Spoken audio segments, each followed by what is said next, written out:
भगवद गीता के लिए में जानते हैं सरल भाषा में गीता का ज्ञान एक ऐसा दिव्य और सार्वभौमिक सत्य है जो न केवल एक धर्मग्रंथ के रूप में बल्कि एक जीवन जीने की कला के रूप में भी जाना जाता है।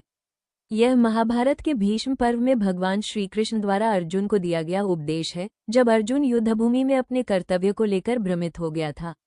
आइए संक्षेप में जानते हैं कि भगवद गीता का ज्ञान क्या है। आत्मा और शरीर का भेद। भगवान श्री कृष्ण सबसे पहले अर्जुन को ये समझाते हैं कि शरीर नश्वर है लेकिन आत्मा अमर है। आत्मा कभी जन्म नहीं लेती, कभी मरती नहीं।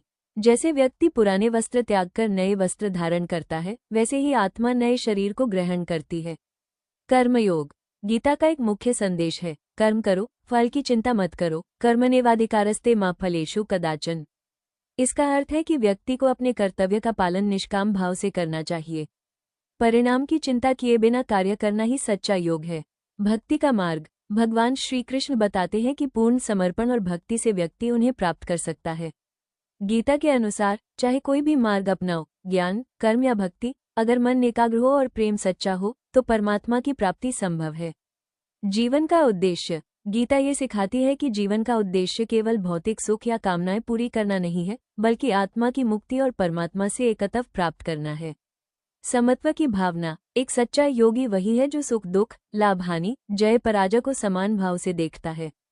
गीता हमें मानसिक संतुलन और स्थिरता की शिक्षा देती है। अहंकार का त्याग। भगवान श्री कृष्ण कहते हैं कि जब तक मनुष्य अपने अहम से मुक्त नहीं होता, तब तक वो ईश्वर के साक्षात्कार का अनुभव नहीं कर सकता। प्रकृति और पुरुष। गीता में ये भी बताया गया है कि प्रकृति, प्राकृतिक संसार, और पुरुष, आत्मा, अलग हैं। आत्मा अकर्ता है, लेकिन माया, प्रकृति की प्रेरणा से कर्म होता है। योजक चिन्ह, योजक चिन्ह, योजक चिन्ह। अर्थ। अंत में मुक्ति। भगवान श्री कृष्ण गीता में कहते हैं, सर्वधर्मा परित्यज्य मामेकं शरणं व्रज। अर्थात सभी धर्मों को त्याग कर मेरी शरण में आ जाओ, मैं तुम्हें सभी पापों से मुक्त कर दूंगा। आगे का सर जानने के लिए लाइक और सब्सक्राइब करें।